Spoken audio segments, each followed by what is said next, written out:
नमस्ते और स्वागत है इस नए एक्सप्लेनर में। आज हम एक ऐसे टॉपिक पर बात करने वाले हैं जो हमारे आसपास ही है, रोजमर्रा की जिंदगी से जुड़ा है, लेकिन हम शायद ही कभी उस पर गहराई से सोचते हैं। हम बात कर रहे हैं भारत के लोकल गवर्नेंस यानी स्थानीय शासन की। आज हम सिर्फ किताबी बातों या नियमों में नहीं उलझेंगे, बल्कि इस पूरी मशीनरी को खोलकर देखेंगे कि जमीनी स्तर पर सत्ता का विकेंद्रीकरण असल में कैसे काम करता है। क्या ये सचमुच वैसा ही है जैसी उम्मीद की गई थी, या फिर जमीनी हकीकत कुछ और ही बयां करती है? तो चलिए शुरू करते हैं। इस पूरी चर्चा की शुरुआत अलेक्सिस डी टोक्योविल के एक बहुत ही शानदार कोट से करते हैं। उन्होंने कहा था, स्वतंत्रता के लिए स्थानीय सभाओं का वही महत्व है जो विज्ञान के लिए प्राथमिक विद्यालयों का है। ये इसे लोगों की पहुंच के भीतर लाते हैं। ये लोगों को सिखाते हैं कि इसका उपयोग कैसे करें और इसका आनंद कैसे लें। सोचिए, ये सिर्फ एक बोरिंग सिविक्स का चैप्टर नहीं है। ये कोट इस बात को एकदम साफ कर देता है कि अगर आम लोगों की भागीदारी ना हो तो आजादी के असली मायने कभी समझ ही नहीं आ सकते। आइए जल्दी से देख लेते हैं कि आज हम क्या क्या कवर करने वाले हैं। सबसे पहले हम डेमोक्रेटिक डिसेंट्रलाइजेशन यानी लोकतांत्रिक विकेंद्रीकरण को समझेंगे। फिर इसके 3 टियर फ्रेमवर्क और रूरल बनाम अर्बन सिस्टम्स को डीकोड करेंगे। उसके बाद लोकल रूल के फायदों पर बात होगी और आखिर में ग्रास रूट डेमोक्रेसी की कुछ कड़वी सच्चाइयों और कमियों का भी निष्पक्ष तरीके से विश्लेषण करेंगे। तो हमारा पहला भाग है लोकतांत्रिक विकेंद्रीकरण को परिभाषित करना। आइए सीधा इसी से शुरुआत करते हैं। देखिए, ये कोई सिर्फ प्रशासनिक बंटवारा नहीं है। डेमोक्रेटिक डिसेंट्रलाइजेशन का सीधा सा मतलब है पावर्स, फंक्शंस और अथॉरिटी को ऊपर से नीचे सीधे लोगों के हाथों में सौंपना। मकसद बड़ा साफ है कि लोकल लेवल की जरूरतें वहीं के लोकल रिसोर्सेज से पूरी की जाएं। एक तरह से यहां संप्रभुता जमीनी स्तर पर आ जाती है, जहां लोग खुद अपने मामलों को मैनेज करने में एक्टिवली हिस्सा लेते हैं। इसी वजह से पॉलिटिकल साइंस में इसे अक्सर लोकतंत्र का ट्रेनिंग स्कूल कहा जाता है ना? कमाल का मेटाफर। मतलब लोकल गवर्नमेंट आम नागरिकों को एक तरह की पॉलिटिकल एजुकेशन देती है। उन्हें सिखाती है कि डेमोक्रेसी में एक्टिवली कैसे इन्वॉल्व होना है। जब लोग अपने मोहल्ले या गांव के प्रशासन में हिस्सा लेते हैं तो वो सिर्फ विकास से ही नहीं जुड़ते, बल्कि साइकोलॉजिकली भी सिस्टम का एक अहम हिस्सा बन जाते हैं। अब पढ़ते हैं हमारे दूसरे सेक्शन की तरफ, द 3 टियर फ्रेमवर्क। भारत के लोकतांत्रिक ढांचे को अगर आप देखें तो ये टॉप टू बॉटम यानी ऊपर से नीचे की तरफ एक बहुत ही क्लियर हायरार्की में बंटा हुआ है। सबसे ऊपर यानी एपेक्स पर आती है हमारी सेंट्रल या नेशनल गवर्नमेंट।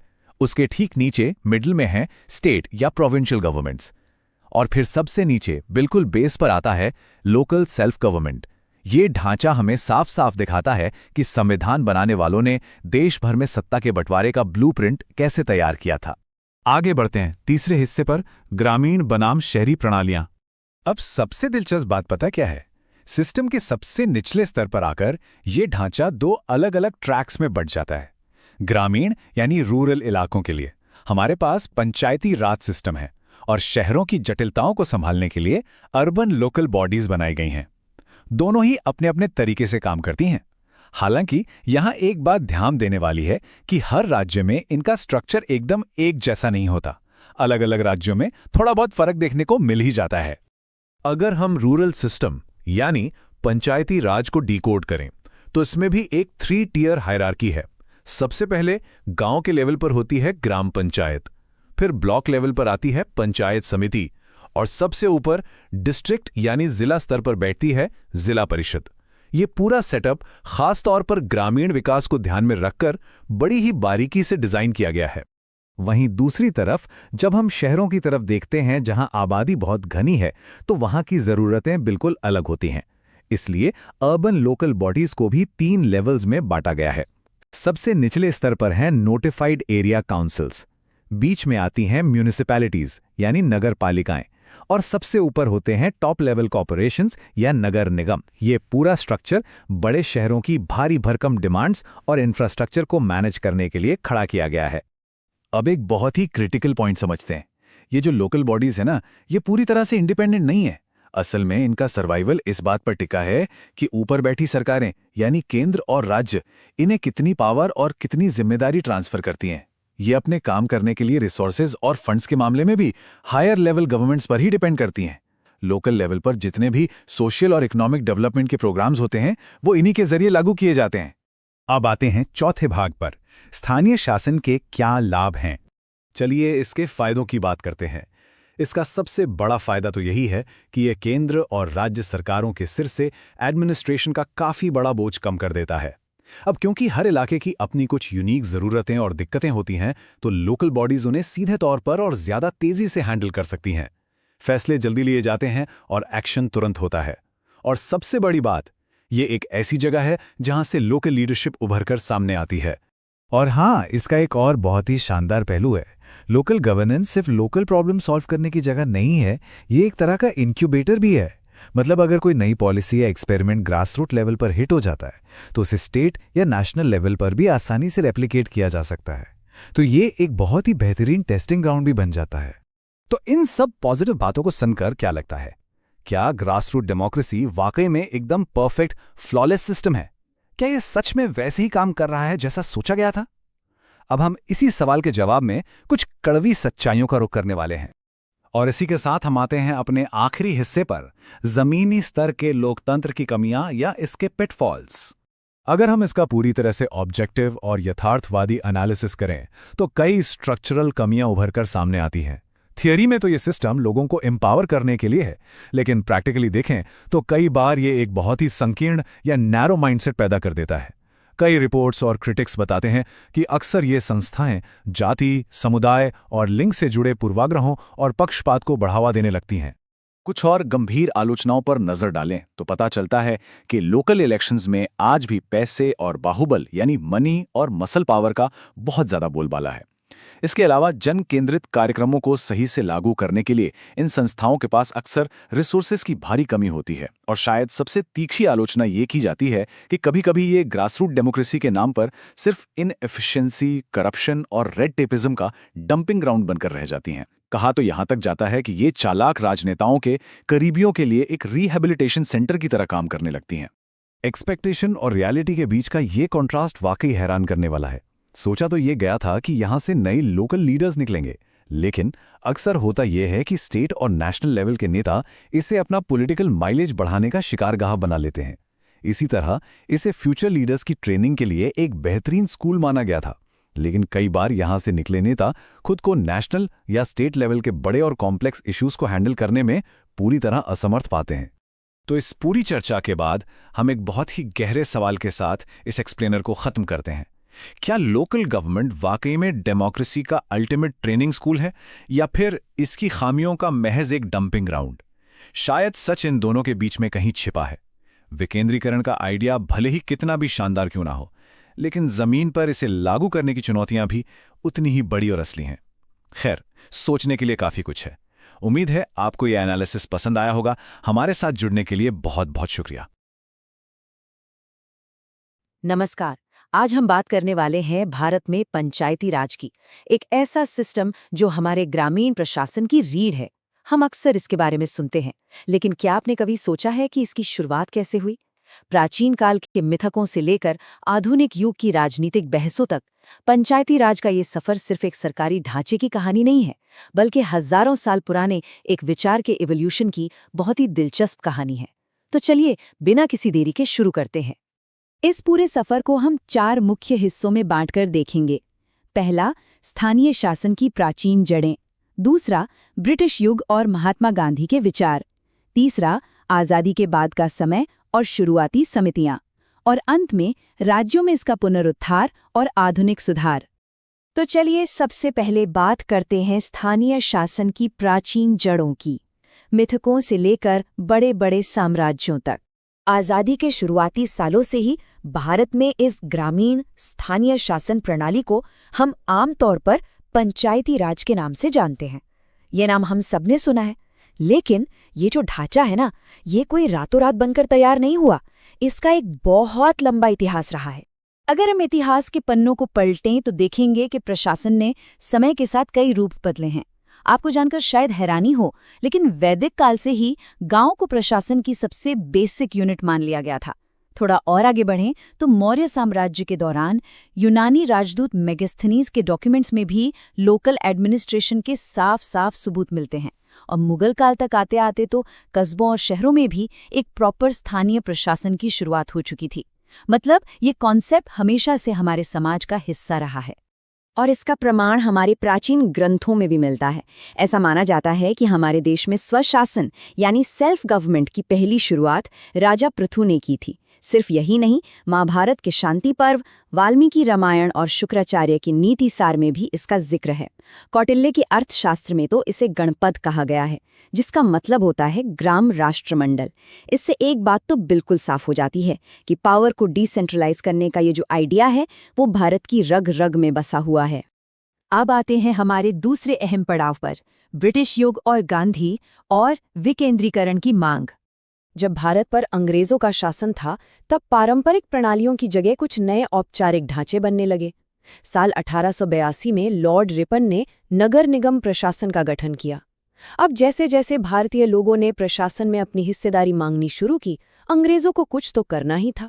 तो 1909 में एक रॉयल कमीशन बना, जिसने अपनी रिपोर्ट में ऑटोनमस यानी स्वायत्त स्वशासी संस्थाएं बनाने की सिफारिश कर दी। इसी दौर में महात्मा गांधी के विचार बहुत मायने रखते हैं। बापू का हमेशा से डेमोक्रेटिक डिसेंट्रलाइजेशन यानी लोकतांत्रिक विकेंद्रीकरण में बहुत पक्का विश्वास था। उनका साफ कहना था कि प्रशासन की मूल इकाई गांव ही होनी चाहिए। गांधी जी के इन्हीं विचारों से प्रेरित होकर इंडियन नेशनल कांग्रेस ने 1909 और 1910 के अपने सेशंस में पंचायती राज को फिर से जिंदा करने के प्रस्ताव पास किए। ये सिर्फ एक प्रशासनिक मांग नहीं थी, बल्कि भारत की आत्मा को जगाने की एक कोशिश थी। अब बात करते हैं आज़ादी के बाद के दौर की। हमारा तीसरा हिस्सा, स्वतंत्रता, प्रारंभिक समितियां और नौकरशाही का नियंत्रण। देश आज़ाद हुआ और पंचायती राज के सपने को संविधान के नीति निर्देशक सिद्धांतों में जगह भी मिल गई। इसके बाद तेजी से 3 बड़े कदम उठाए गए। 1951 में पंचवर्षीय योजनाओं के जरिए इस आइडिया को एक ढांचा मिलना शुरू हुआ। 1954 में कांग्रेस पार्टी ने इसके लिए एक हाई पावर कमेटी बनाई और फिर 1956 में भारत सरकार ने बलवंत राय मेहता समिति बना दी। इस कमेटी का काम था ये तय करना कि पूरे देश में पंचायती राज योजनाओं को एक समान तरीके से कैसे लागू किया जाए। लेकिन यहाँ एक बहुत ही दिलचस्प चीज हुई। सोच और असलियत में काफी अंतर आ गया। आइडिया ये था कि सिस्टम बॉटम टू टॉप हो, यानी नीचे से ऊपर की तरफ जाए, जहां गांव प्रशासन का केंद्र हो। लेकिन हुआ क्या? 1958 में राष्ट्रीय विकास परिषद ने सिफारिशें तो मान ली, लेकिन पूरे देश में एक जैसा सिस्टम लागू करने का विचार छोड़ दिया गया। नतीजा ये हुआ कि ऊपर से नीचे की तरफ चलने वाली एक विशाल नौकरशाही बन गई और हमारा पंचायती राज इसी एकाधिकार वाले सिस्टम में कहीं दब कर रह गया। तो चलिए अब इस कहानी के आखिरी और चौथे हिस्से पर चलते हैं, राज्यों में पुनरुद्धार और आधुनिक सुधार, यानी उस ठहराव को तोड़ना। 1970 के दशक के अंत तक ज्यादातर राज्यों में पंचायतें बिल्कुल ठप पड़ी थीं और इसका एक बहुत ही सीधा सा कारण था, पैसों और पावर की कमी। जब फंड्स ही नहीं होंगे और फैसले लेने का कोई अधिकार ही नहीं होगा तो पंचायतें काम कैसे करेंगी? लोकल गवर्नमेंट्स सिर्फ फाइलों और कागजों तक सिमट कर रह गया था। लेकिन फिर बदलाव की हवा चली। सबसे पहले पश्चिम बंगाल ने इस जड़ता को तोड़ा। उन्होंने क्या किया कि ग्रामीण विकास के लिए पंचायतों को अच्छे खासे फंड्स और पावर दोनों दे दिए।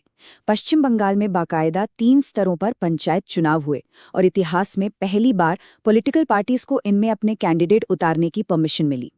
इसके कुछ ही सालों बाद 1980 के दशक के मध्य में कर्नाटक ने भी पंचायतों को फिर से एक्टिव करने के लिए बिल्कुल ऐसे ही कुछ बहुत शानदार और सफल कदम उठाए। जब कुछ राज्यों में बात बनने लगी तो राष्ट्रीय स्तर पर भी हलचल तेज हुई। साल 1989 में राजीव गांधी की सरकार ने 2 बड़े इनिशिएटिव लिए। पहला था जवाहर रोजगार योजना, जिसमें बेरोजगारों को काम देने के लिए सीधे ग्राम पंचायतों को पैसा भेजा जाने लगा। और दूसरा था एक बहुत ही महत्वाकांक्षी 64वां संशोधन विधेयक, यानी 64th अमेंडमेंट बिल। इसका मकसद था पूरे देश में 3 स्तरीय पंचायत सिस्टम लागू करना और 5 साल के कार्यकाल के लिए सीधे चुनाव को अनिवार्य बनाना। सब कुछ बहुत सही लग रहा था, है ना? लेकिन इतिहास में अक्सर चौंकाने वाले मोड़ आते हैं। जनता चाहती थी कि पंचायतों को पावर मिले, इसकी भारी मांग थी। लेकिन तमाम कोशिशों के बावजूद ये ऐतिहासिक 64वां संशोधन विधेयक राज्यसभा में पास नहीं हो पाया और इसे खारिज कर दिया गया। ये एक बहुत बड़ा विधायी गतिरोध था।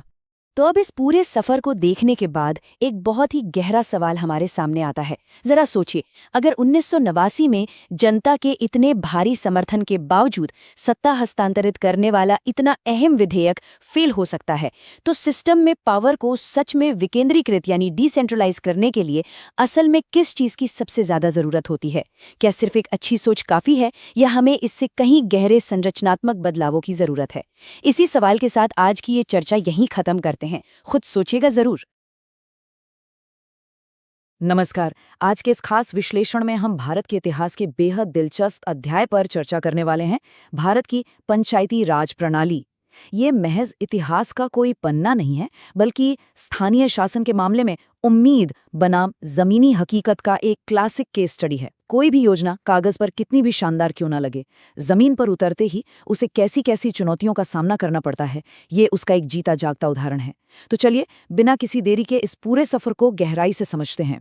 इस चर्चा का रोड मैप कुछ इस तरह रहेगा। सबसे पहले हम पंचायती राज के उस भव्य विजन को समझेंगे। फिर 1954 से 1992 के बीच इसकी प्रारंभिक शुरुआत पर नजर डालेंगे। इसके बाद हम उन सामाजिक और राजनीतिक बाधाओं का विश्लेषण करेंगे और अंत में इसके प्रणालीगत संरचनात्मक दोषों को डिकोड करेंगे। आगे बढ़ने से पहले आइए इसके मूल अर्थ को स्पष्ट कर लें। पंचायती राज आखिर था क्या? ये सिर्फ एक प्रशासनिक ढांचा नहीं था, बल्कि लोकतांत्रिक विकेंद्रीकरण के उद्देश्य से बनाई गई एक पूरी प्रणाली थी। इसका सीधा सा लक्ष्य था ग्रामीण स्थानीय स्वशासन स्थापित करना और इसे ग्रामीण सामाजिक आर्थिक विकास का प्राथमिक तंत्र बनाना। आसान शब्दों में कहें तो सत्ता को शीर्ष से निकालकर सीधे गांव के लोगों के हाथों में सौंपना। और सच कहें तो इस प्रणाली की सफलता पर भारत के भविष्य का एक बहुत बड़ा हिस्सा टिका हुआ था। तो चलिए अपने पहले भाग की ओर बढ़ते हैं, भव्य विजन। जब पंचायती राज की परिकल्पना की गई थी तो इसके लक्ष्य बहुत ही ऊंचे और आशावादी थे। ये सिर्फ प्रशासन चलाने की बात नहीं थी, बल्कि पूरे ग्रामीण भारत की तस्वीर बदलने की तैयारी थी। स्क्रीन पर दिख रहे ये 7 बिंदु कोई आम नियम नहीं है, बल्कि ये एक संपूर्ण क्रांति का ब्लूप्रिंट है।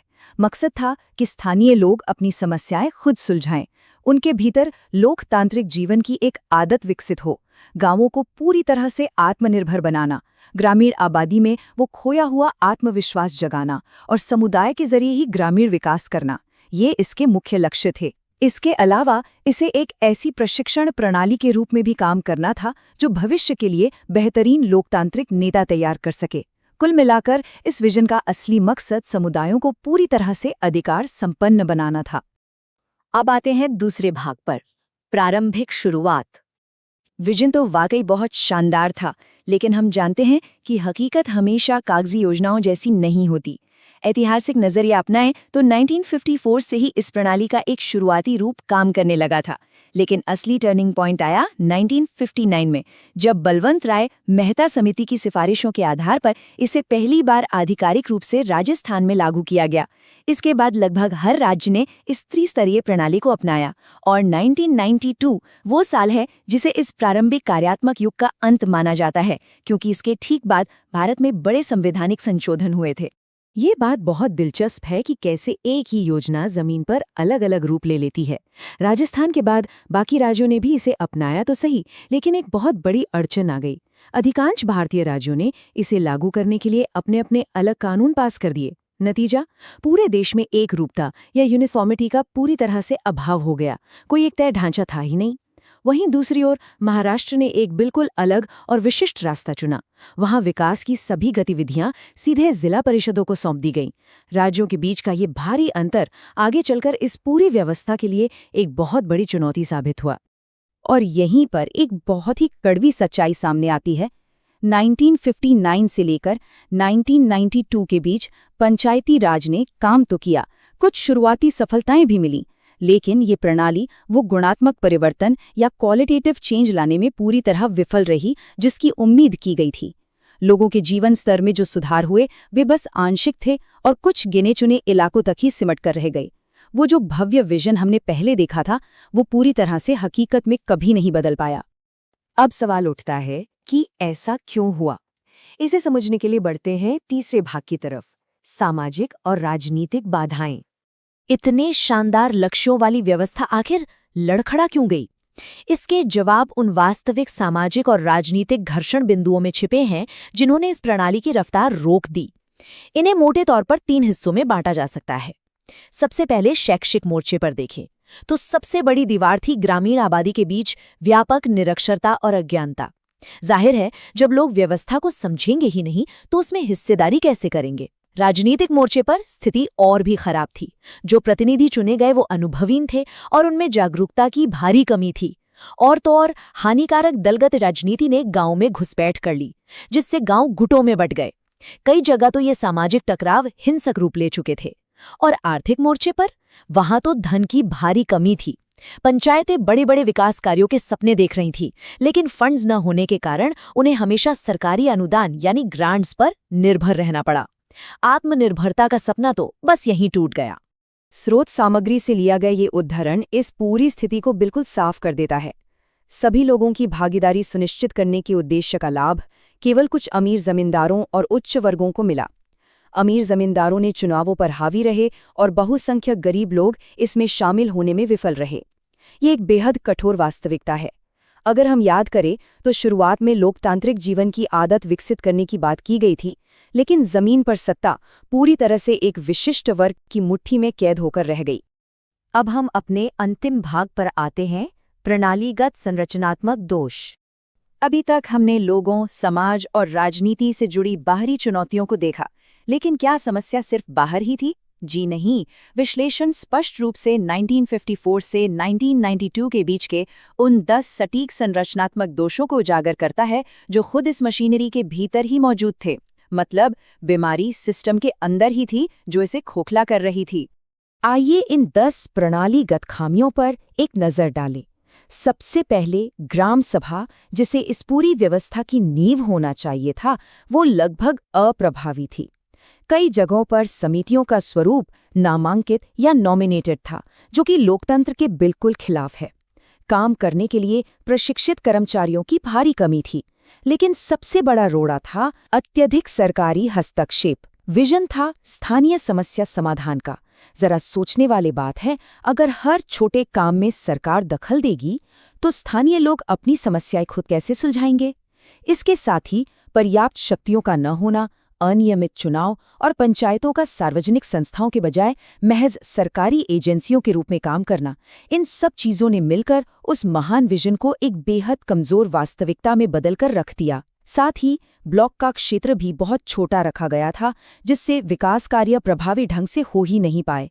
इस पूरे विश्लेषण को समेटते हुए एक बेहद ही विचारोत्तेजक सवाल उठता है, जिस पर गहराई से सोचने की जरूरत है। क्या राज्य पर भारी आर्थिक निर्भरता के साथ सच्चा स्थानीय स्वशासन कभी वास्तव में अस्तित्व में रह सकता है? यही 1954 से 1992 के बीच पंचायती राज का सबसे बड़ा विरोधाभास था। पूर्ण स्वायत्ता की चाहत तो थी, लेकिन पैसों के लिए पूरी तरह से सरकार पर निर्भरता बनी रही। ये सवाल सिर्फ इतिहास के पन्नों तक सीमित नहीं है, बल्कि आज के लोकतंत्र की कार्यप्रणाली को समझने के लिए भी उतना ही जरूरी है। इस विश्लेषण में हमने साफ तौर पर देखा कि कैसे एक शानदार विजन और जमीनी हकीकत के बीच एक बहुत बड़ी खाई हो सकती है। इस सवाल पर विचार करना बेहद जरूरी है। आज के इस चर्चा में शामिल होने के लिए बहुत बहुत धन्यवाद। भारत की पंचायती राज व्यवस्था को समझना, तो चलिए शुरू करते हैं। आज के इस विश्लेषण में हम भारत की उस विशाल शासन व्यवस्था को डिकोड करने वाले हैं जो करोड़ों लोगों के रोजमर्रा के जीवन को चलाती है।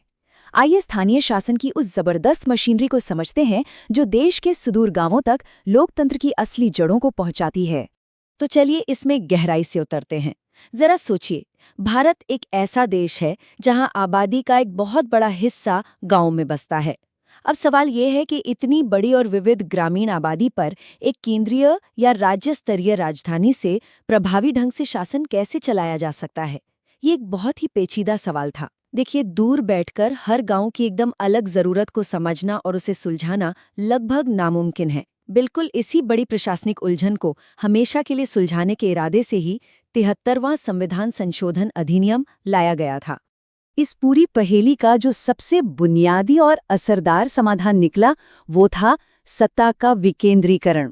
इसका सीधा सा मतलब क्या है? इसका मतलब है कि प्रशासनिक और फैसले लेने की ताकत को ऊपर यानी केंद्र या राज्य सरकार के स्तर से निकालकर सीधे निचले स्तर के स्थानीय प्रशासन को सौंप देना। ग्रामीण भारत के लिए ये कोई छोटा-मोटा बदलाव नहीं था, ये एक बहुत बड़ा कदम था। इसने पावर को सीधे जमीनी स्तर पर शिफ्ट कर दिया, जिससे सबसे निचले स्तर पर भी लोकतांत्रिक प्रक्रिया को जबरदस्त मजबूती मिली। इस दिशा में जो सबसे ऐतिहासिक कदम उठाया गया वो था 1992 का 73वां संविधान संशोधन अधिनियम। इसके मूल दस्तावेज को अगर देखें तो ये एकदम साफ है कि इसका मुख्य मकसद पंचायती राज व्यवस्था की पुरानी कमियों को जड़ से खत्म करना था।